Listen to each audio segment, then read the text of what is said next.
లక్ష్యాలు నిర్ణయించుకునే మెథడ్ మనం మాట్లాడినాం. మిగతా సి అనే వాటిని ఏం చేయాలా అన్నాం. ఒక ప్రపోజిషన్ పెట్టాను నేను, సి అనే వాటిని మర్చిపోమన్నా. అవి మర్చిపోతేనే బిలో ఉన్న వాటిని నువ్వు సాధించుకోగలవు. కానీ 100% మర్చిపోవడం మనిషికి సాధ్యమవుతుందా? అప్పుడప్పుడు సరదాగా సొల్లు చెప్పుకోవాలి కదా. మానవ జాతి లక్షణమే సొల్లు కదా. అప్పుడు ఏం చేయాలంటే మినిమైజ్ చేయాలి. ఇప్పుడు ఇలాంటివి నాకు ఎదురవుతుంటాయి.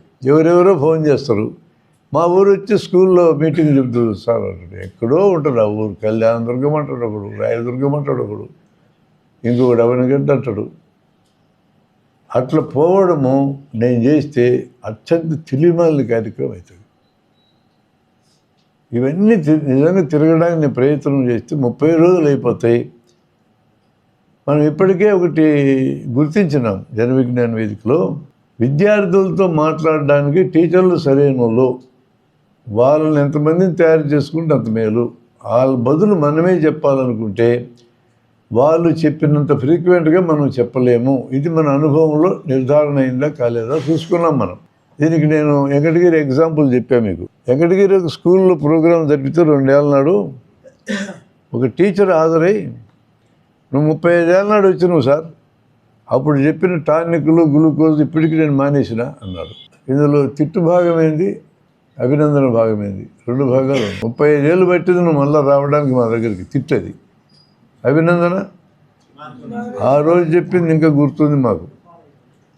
అభినందన కారణం నేను కాదు, అభినందన కారణం సబ్జెక్ట్ గొప్పతనం.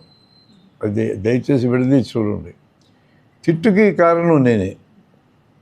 నేను పోలే 35 ఏళ్ళు. తిట్టుకు నేను అర్హుణ్ణి, అభినందనకు నేను అర్హుణ్ణి కాదు. సబ్జెక్ట్ అర్హత కలిగింది. దీనికి ఆన్సర్ ఎట్టొస్తుంది మనకి? టీచర్లను సంపాదించుకుంటేనే దీనికి ఆన్సర్ వస్తుంది, వేరే ఆన్సర్ రాదు. కాబట్టి నేనేం ప్రిఫర్ చేయాలా?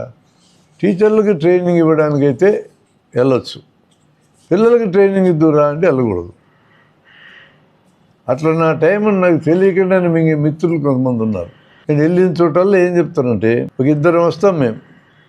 నేను పిల్లలతో స్టార్ట్ చేస్తాను 10 నిమిషాలు.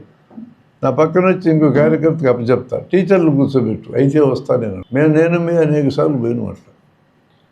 ఆయన్ని పిల్లలకి పట్టిస్తే ఎంటర్టైన్ చేయగలరు ఎన్ని గంటలైనా. 1 గంట టైం ఇచ్చారనుకో, 10 నిమిషాలు నేను మాట్లాడేది, వెళ్ళిపోతా పక్కకి, టీచర్లు కూర్చోబెట్టుకుంటా.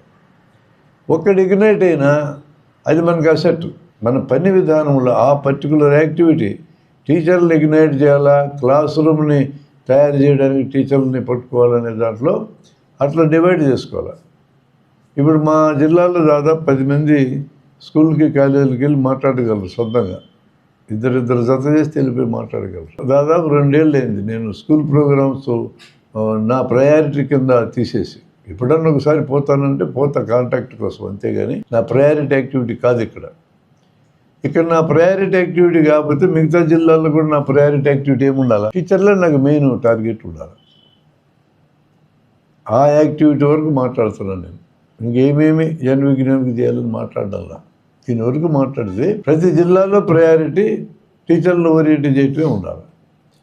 ఇప్పుడు ప్రయారిటీ ఏంటంటే టీచర్లను ఓరియంట్ చేసి ట్రైనింగ్ ఎట్టివ్వాలని కొంతమందికి నేర్పిస్తుంది. అంటే అది నేను కూడా చేయకూడదు. నిన్న ఆ ట్రయల్ కొంత చేసినాం. ఇది ఆర్గనైజ్ చేయాలి డిస్కషన్, మీరు చేయండి అని నేను అప్పచెప్పాను. నేను పక్కన కూర్చున్నాను. మీరు చాలామంది ఆ పని చేయగలరు, మీకు అవకాశం ఇవ్వాలే. కానీ అట్లా మనము వెనక నుంచి జనాన్ని ఎక్కేసుకొని వస్తేనే చేయగలం. లీడర్కి ఎట్లుంటుంది ఆలోచన? యావరేజ్ లీడర్కి ఎవడో నన్ను దాటిపోకూడదు. ఒకవేళ మనం ఎదగకుండా మానేసినాం అనుకో, వాళ్ళు మనకంటే మించి ఎదగకూడదు. ఇక సీలింగ్ పెట్టినాం, మనం ఎంత ఎదుగున్నామో అక్కడ సీలింగ్ పెట్టేసినాం. ఎవడు అంతకంటే దాటిపోకూడదు. అది ఆర్గనైజేషన్ మరణానికి దారితీసే కార్యక్రమం. ఒక ఆర్గనైజేషన్ మనం నిర్మిస్తే అది ఫ్లరిష్ కావాలి, పెరగాల, నిరంతరం ఉండాలని కోరుకుంటాలి. కానీ దాని మరణానికి మనమే శాసనం రాయకూడదు. అంటే మనం someday we will become obsolete. మనం ఏదో ఒక రోజున నిరుపయోగకరంగా మారిపోతాం. సమాజానికి నిరుపయోగం, మనకు నిరుపయోగం, ఉద్యమానికి కూడా నిరుపయోగం మారుతాం. అది ఇన్ఎవిటబుల్. అది దాన్ని ఎవడు ఆపలేడు. ఈ లోపల ఆ పని చేయగలిగే మనుషులను తయారు చేసి వదిలేయాలంతే. నేను 3 రోజుల నాడు శివరామనాయని గెలిచిన పింఛనపల్లిలో అరవింద్ ఇన్స్టిట్యూట్లో. ఆయన ఎడ్యుకేషన్లో అద్భుతంగా పనిచేసినాడు, బ్రహ్మాండంగా ట్రైనింగ్ ఇచ్చాడు, అనేక మందికి ట్రైనింగ్ ఇచ్చాడు. దాదాపు 10 వాల్యూమ్స్ A4 సైజులో 1,200 పేజీల నుండి వాల్యూమ్స్ రాసి ఒక సెట్ నాకు ఇచ్చినాడు, నీ చేతుల్లో పెడితే ఉపయోగపడతాయని. మాకున్న పరిచయం చాలా తక్కువ. ఒక్కసారి మేము కలిసింది. నా గురించి ఆయనకు తెలుసు, ఆయన గురించి నాకు తెలుసు. ఇప్పుడు ఒక రూమ్లో, చిన్న రూమ్లో ఉంటూ, ఆ స్కూల్ వాళ్ళు ఇచ్చారు కాబట్టి ఆ రూమ్లో ఉంటూ తిరగలేకున్నాడు. 85 ఏళ్ళు. ఒకప్పుడు అద్భుతంగా పనిచేసిన వ్యక్తి. మరి మీకు కూడా పరిచయం ఆయన. అంటే నువ్వు ఎంత గొప్పవాడివైనా ఒక దశ వస్తుంది, నువ్వు నిరుపయోగంగా మారే దశ. దాన్ని నువ్వు ఆపలేవు. దాన్ని అది దృష్టిలో పెట్టుకున్నప్పుడు ఆర్గనైజేషన్ మనకంటే ఎక్కువ పెరగాల. మనం దాన్ని స్టంట్ చేయకూడదు, ఆపకూడదు అని అనుకోవాలి.